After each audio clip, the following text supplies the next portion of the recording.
Olá, estamos começando agora aqui pela nossa TV o programa Despertar à Luz do Conhecimento e, além da TV, em suas diversas plataformas. Eu sou Fabiano Moraes, jornalista, professor da UERN-TV. E a partir desse momento inicio esse projeto que visa trazer aos telespectadores e internautas, e além de ouvintes do podcast, temas espiritualistas para discussão. Já vamos colocar aqui o nosso canal de comunicação para quem deseja fazer alguma pergunta.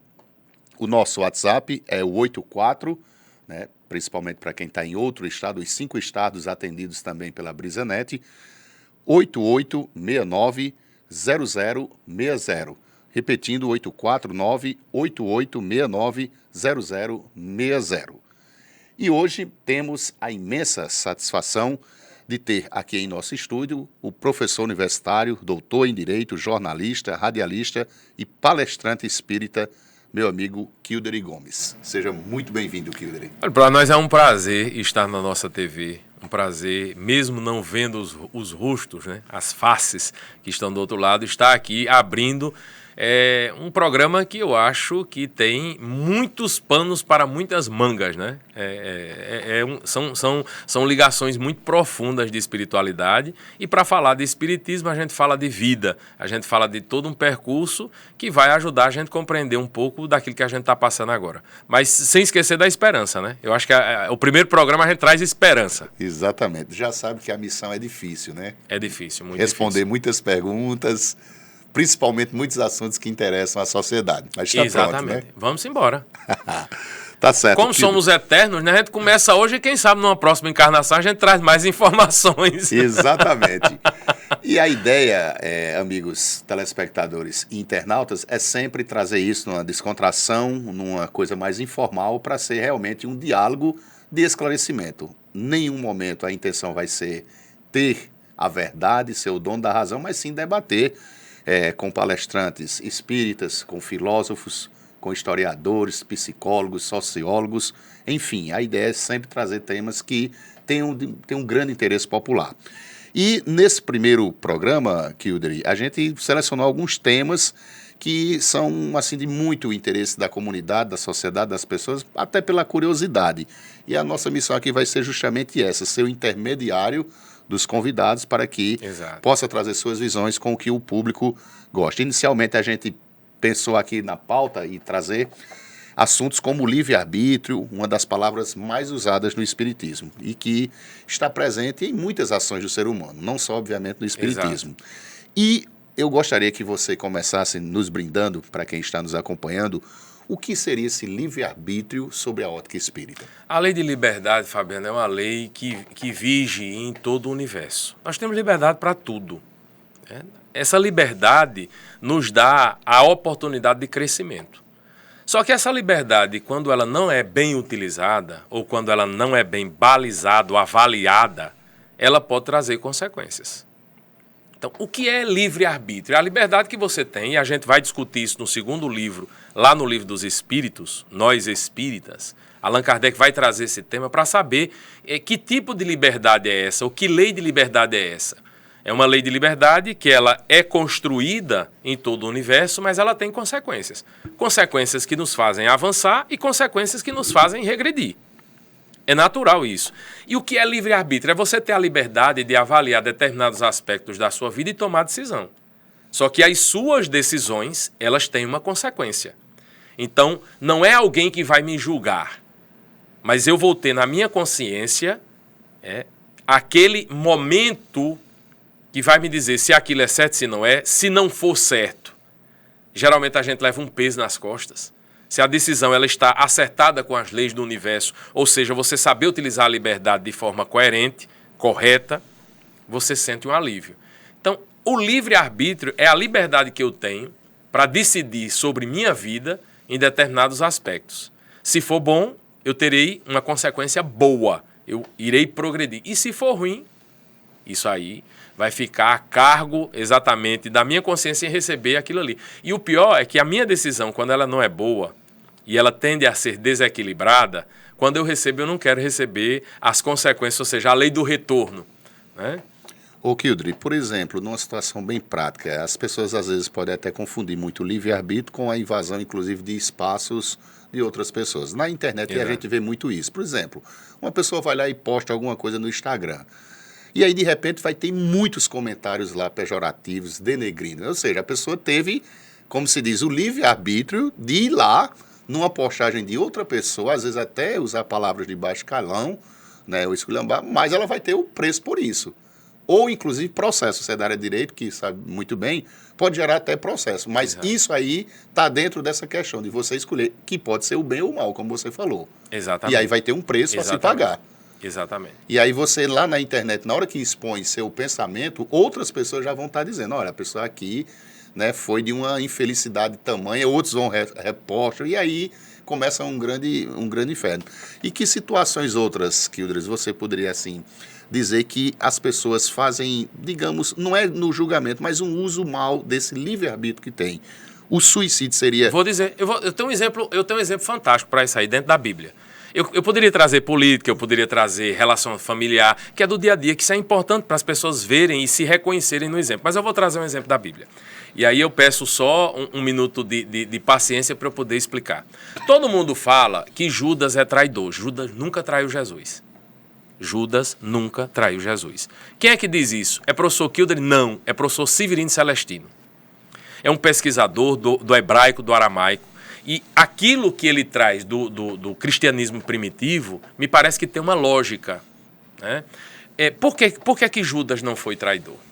Judas, assim como todos os demais, os 11 discípulos, esperava que Jesus tomasse o poder de Roma. Se você pegar na Bíblia, ele está o tempo todo esperando o estralo. E eles, eu sempre comparo para a gente entender, eles eram os assessores políticos da época. Né? Eles que estavam na frente, eles faziam a seleção de quem podia, de quem não podia Jesus atender.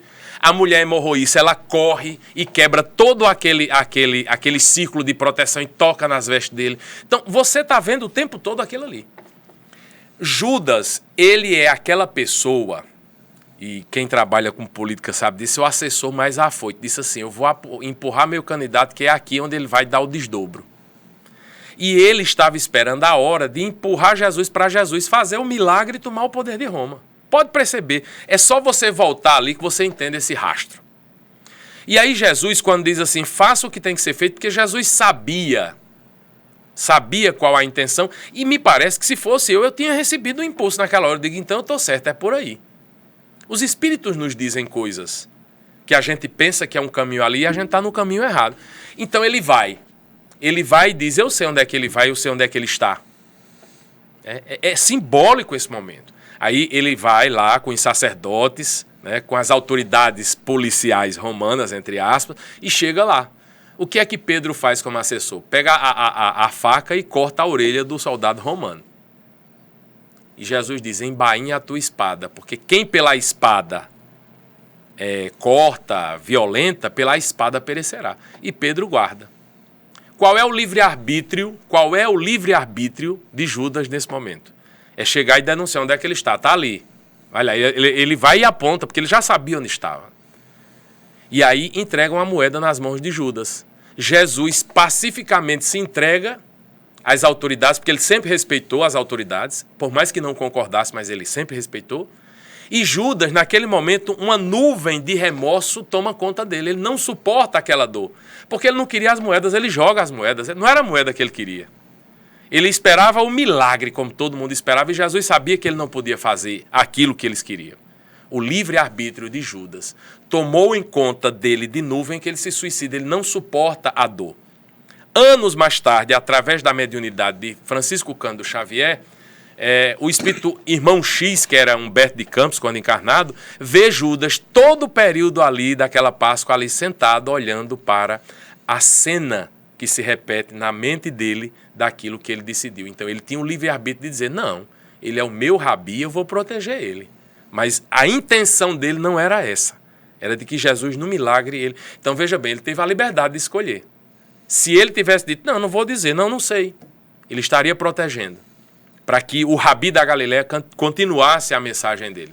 Mas ele teve o livre-arbítrio de decidir, e aquela decisão que ele tomou ali gerou uma consequência, um peso tão grande tão grande, que ele não suportou. Kilder, e dentro dessa conexão, ao final dessa história de Judas, que é o suicídio, como a doutrina trabalha essa temática em termos de informação? O que acontece, na maioria das vezes, quando uma pessoa comete o suicídio? É uma liberdade pelo Ser Supremo, né? Deus que permite que você faça isso, mas quais as consequências do ponto de vista da doutrina? É uma resposta muito complexa, porque a gente teria que trazer outros elementos, mas eu vou tentar sintetizar para que eles entendam. Naquele momento, havia, por exemplo, muitas limitações sociais, e Judas ele tenta sair dessa situação porque ele não suporta a dor. Para toda ação existe uma reação. A reação que teve do universo foi cobrar uma posição dele que ele não suportou, ele não soube administrar psicologicamente. Na nossa vida pessoal existem outras pressões e que exigem o tempo todo, a vida exige o tempo todo, Fabiano, da gente, posições. Respostas. E as respostas, baseadas no nosso livre-arbítrio, a gente pode estar cometendo os mesmos erros do passado com outros elementos, por exemplo, elementos tecnológicos, que você acabou de citar, elementos de uma nova família que não tem a mesma roupagem que tem na... Ou seja, a complexidade da sociedade vai exigir determinadas ações. Né? Às vezes nós não estamos suportando porque nós temos alguns valores, esses valores não são alcançados e você acha que você fracassa. Quem não acredita na vida após a morte, a melhor solução é essa. Tudo se acaba. E quando chega do outro lado, vê que não se acaba. Vou citar um exemplo, num caso muito, muito prático que tem no livro O Céu e o Inferno, de um pai que suicidou-se para que o filho não fosse para a guerra. E anos depois ele vai dar essa comunicação. E os interlocutores, Allan Kardec, que vai supervisionar isso, ele pergunta, né, se ele, depois que ele morreu, ele disse, eu estou morto. Né? Mas como você está? E ele monta o cenário e diz que foi feito para o filho. O espírito de São Luís depois vem e explica. A intenção dele foi boa. A proposta é que não deu certo, porque ele estava agindo contra as leis universais. Isso será pesado. É diferente da revolta, é diferente. Nós não temos uma receita de bolo para o suicídio, mas é uma fuga. É uma fuga. E eu já, certa vez, utilizando essa metáfora no evento do Ministério Público, eu digo o seguinte, todos nós estamos numa penitenciária.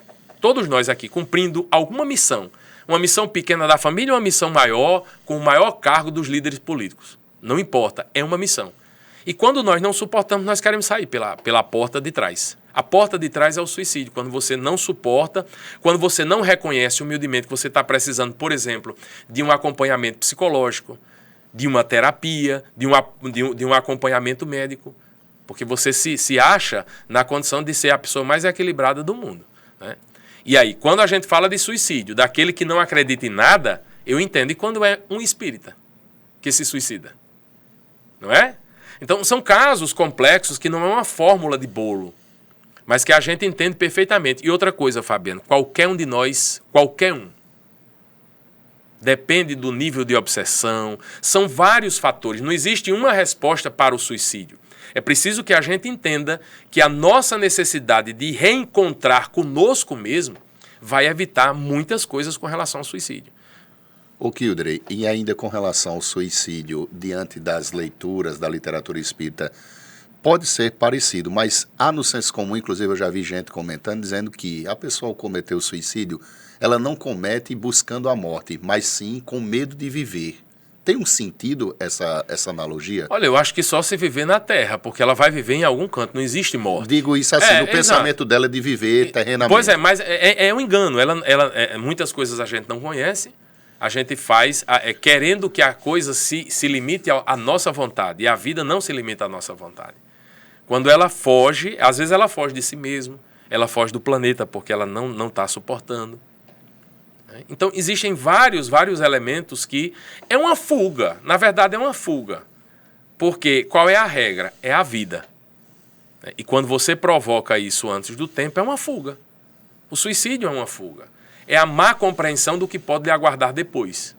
Memórias de um Suicida, da Dona Ivone do Amaral Pereira, no primeiro momento que ele foi escrito, os espíritos disseram assim, vamos lapidar isso aí? É muita dor, é muito sofrimento, mas há de ver, Dona Ivone, que todos terão a oportunidade. Deus não esquecerá nenhum deles. Amor Além da Vida é um filme não espírita que retrata a impossibilidade de resgatar no suicídio, mas eu acho lindo aquele filme, porque na ficção ele diz assim, eu amo tanto a minha esposa que suicidou, que eu vou resgatar, e no final ele resgata. É um filme belíssimo, que nos dá uma esperança. O erro, ele aconteceu, mas não é obrigado ele seguir com você. Deixa o erro para trás. E aquele que tem consciência daquilo que vai encontrar depois, não faça da sua vida um erro. Né? E não é fácil eu chegar aqui para dizer isso, Fabiano. Precisa de muita orientação, precisa de apoio na casa espírita, precisa de apoio e também de uma capacidade de diálogo do líder espiritual, seja de qualquer religião, e muitos não estão aptos a ter esse complexo de conhecimento. Não tem? Então reconheça, seja humilde, eu não conheço, então eu vou procurar alguém que conheça. Eu, líder religioso. Estamos conversando aqui hoje no primeiro programa Despertar à Luz do Conhecimento com o professor universitário e também palestrante espírita Kildare Gomes. Uma satisfação imensa de ter esses temas abordando. Lembrando que vocês podem continuar participando, né, pelo números. Caso queira interagir, o programa obviamente tem uma curta duração, apenas meia hora, a gente já está na metade para ver como passa rápido e são assuntos realmente de muito interesse. E dando sequência a esse assunto, que envolve, na verdade, o início, que é o livre-arbítrio, a gente começou falando, chegou no suicídio e vem para um outro livre-arbítrio, também muito polêmico, o aborto. E aí ele tem várias nuances, o aborto natural, o aborto provocado. Mas, de um modo geral, como é que a doutrina, como é que o Espiritismo trata a questão do aborto, Kildare? O Espiritismo, ele é contrário ao aborto. E isso há algumas possibilidades, né, que o aborto, o Espiritismo, ele entende como necessário. Mas ele não é contra nem o abortista e nem a mãe que aborta. Por um motivo muito simples. Porque nós estamos aqui na condição de homem, no sexo masculino, mas nós podemos ter tido muitos exemplos no passado de aborto.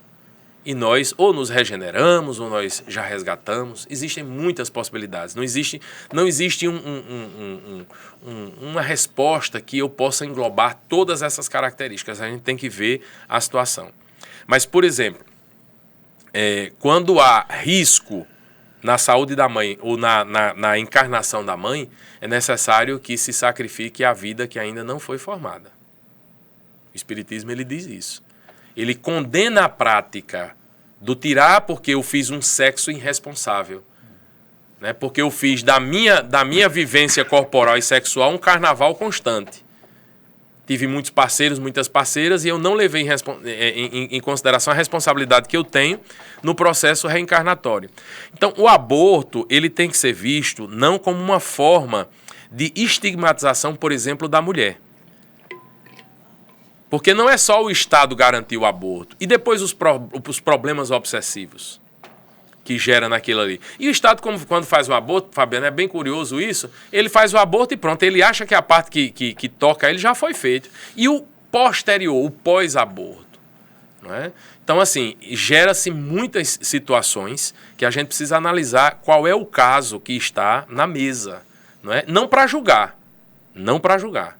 Nós não temos capacidade de julgar ninguém. Então, o Espiritismo, ele acolhe, ele orienta e ele busca que aquela pessoa que praticou aquilo ali aprenda dentro dos dons da vida, né? Ele não precisa ir à casa espírita para compreender e aderir ao Espiritismo, mas o Espiritismo é um instrumento de libertação. Né?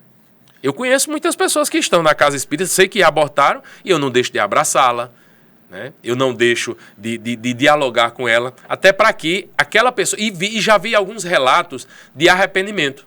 E que depois pediu a permissão divina, né? Para quê? Para que o filho voltasse. E houve um reencontro. E dentro dessa perspectiva, Kildare, de situações que são entendidas como aceitáveis do ponto de vista da doutrina, estaria um caso desse, por exemplo, que foi assunto nacional da criança, com 10 para 11 anos, não só do ponto de vista jurídico, mas do ponto de vista espiritual? Estava sim. Porque comprometeria a vida. Primeiro porque foi um estupro. A criança ela não tem noção do que estava acontecendo. Segundo, a impossibilidade de gerar aquela criança por conta das limitações corporais. Físicas, biológicas, psicológicas. Né? E a gente tem que entender todo esse contexto. Não haveria condições, porque estava em risco, ou seja, você, em nome de um não aborto, iria matar 2 pessoas, ou iria prejudicar 2 pessoas. E nesse caso seria 2 crianças. Né? É plenamente aceitável você entender o caso para você perceber que não é possível levar uma proposta daquela adiante. Então o espiritismo ele é muito lúcido, ele também escuta a ciência.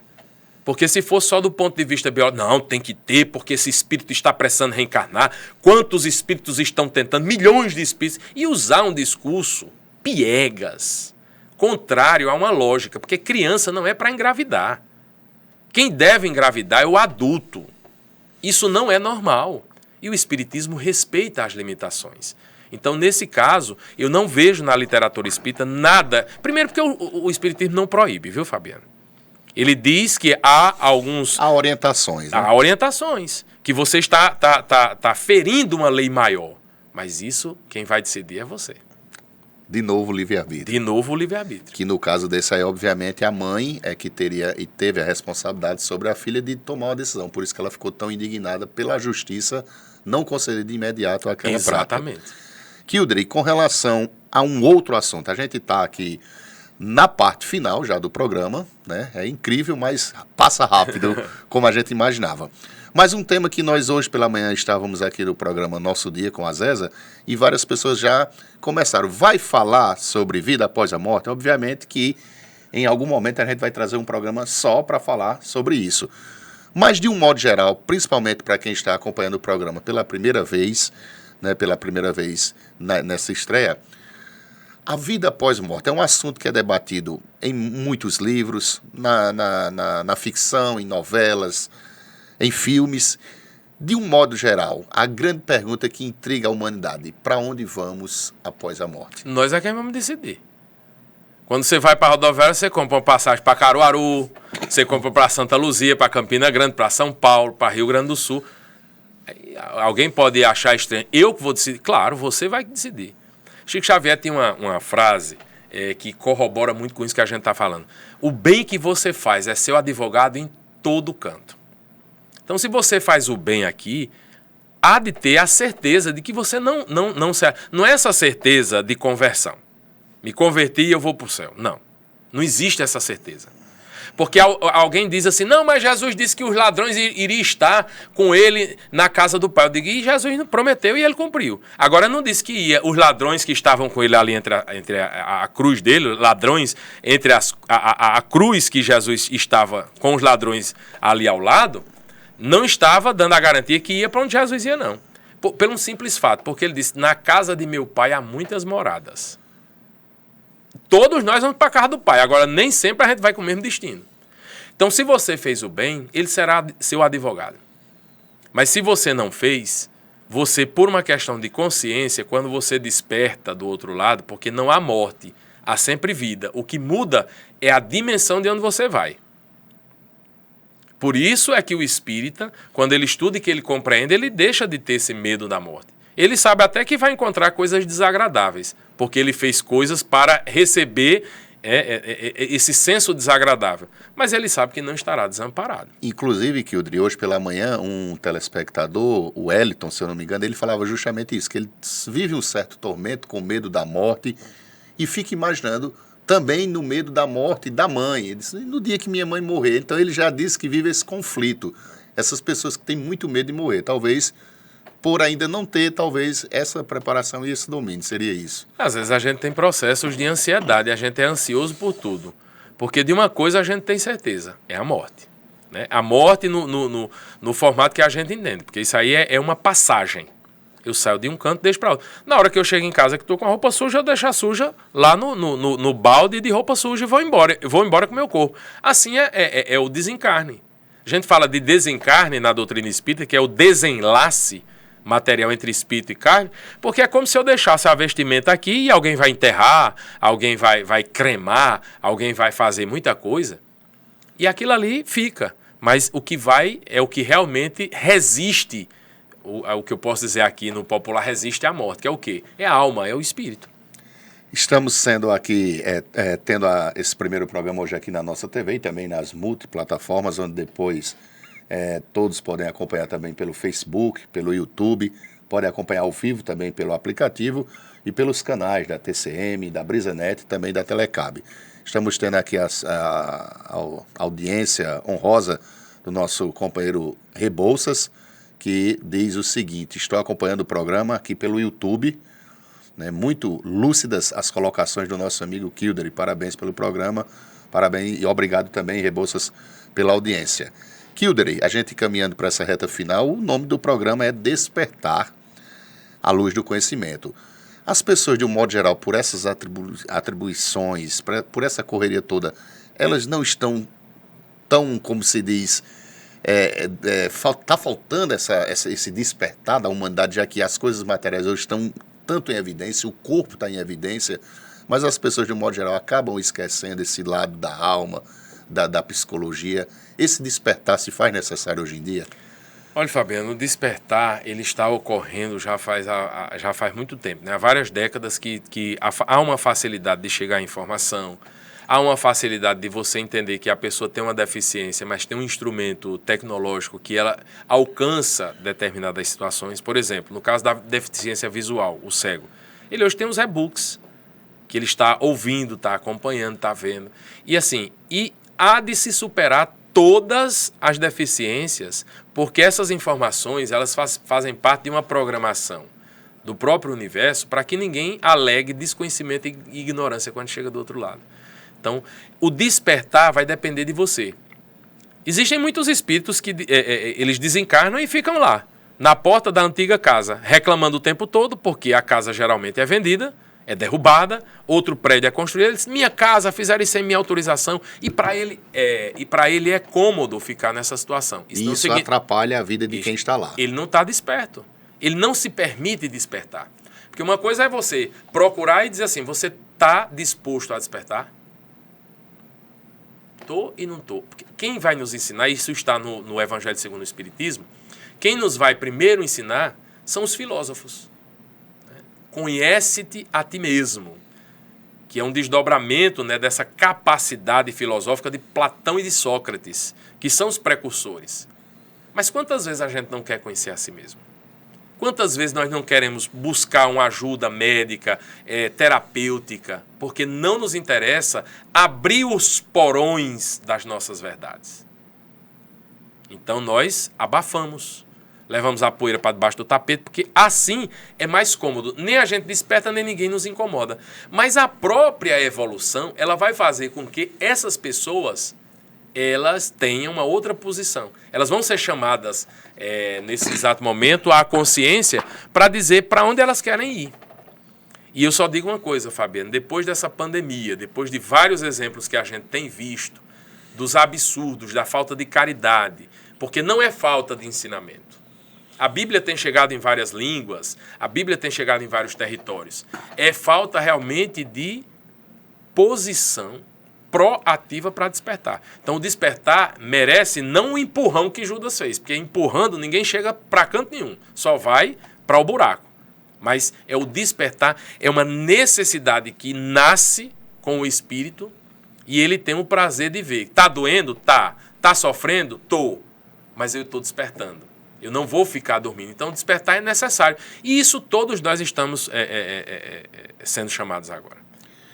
Nós estamos chegando ao final dessa primeira edição do Despertar à Luz do Conhecimento. Hoje, recebendo honrosamente aqui o palestrante espírita Kilder Gomes, também professor universitário, e que, né, nas suas palestras, aborda diversos temas, entre eles esse que ele falou, um dos últimos, inclusive, que eu assisti, sobre esse período pandêmico e as consequências espirituais para as pessoas. E aí, nesse momento final, Kilder, eu gostaria que você pudesse deixar uma mensagem diante de tantas palestras que você dá e esses conhecimentos que você repassa nas casas espíritas para outras pessoas, uma mensagem no final desse programa, que é o primeiro que marca o estreia, onde a gente vai estar abordando aí temas nesse nível. Fabiano, nós estamos no melhor tempo de nossas vidas. No tempo de provar que nós realmente aceitamos a mensagem de Jesus como uma mensagem que nos revela cristãos. é agora ou nunca. Não teremos mais outra oportunidade. Porque nós preparamos essa humanidade para abrir essa fresta de possibilidades, de doenças, de guerras, de desentendimentos. É agora que a gente tem que dizer a que nós estamos aqui, para que nós estamos. Nós não teremos outra oportunidade reencarnatória. Então, quando eu vejo isso, eu vejo muita tristeza, muita lágrima, mas eu vejo também a oportunidade de fazer a caridade, de encontrar no outro o próximo, que nos tanto é indicado evangelicamente. Então, nesse momento de muita pressão social, de muita comoção, aonde nós preparamos essa abertura, que realmente está havendo uma incidência muito negativa do plano que quer que não dê certo nossa encarnação. Nós temos que buscar o evangelho no lar, buscar não entender o próximo, só aquele que está sentado no banco da igreja, e ver que nessa oportunidade talvez seja a última aqui neste planeta. Porque se não der certo o nosso projeto reencarnatório, nós vamos para um planeta pior. Recrudescer para dizer assim, existia mais ignorante do que eu? E aí você lutar para que ele desperte no mundo inferior. Então, somos nós. A nossa passagem, o ticket está sempre pronto. A gente é quem diz para onde vai. É isso. É uma mensagem de esperança. Se nós temos essa oportunidade, vamos saber aproveitá-la com muita, mas com muita responsabilidade no nosso coração, utilizando a caridade, o perdão, o reconhecimento das nossas limitações e que se nós não deixamos Deus atuar na nossa vida, nada seremos. Teremos a liberdade, mas não teremos a paz. E com essa mensagem belíssima de esperança e de paz, a gente encerra a primeira edição do Despertar à Luz do Conhecimento. Esperamos que todos tenham refletido sobre os temas abordados hoje e já fica o convite para que na próxima quarta-feira, às 3 horas, ou nas diversas plataformas em outros horários, vocês possam acompanhar o Despertar. A todos, um grande abraço e até quarta.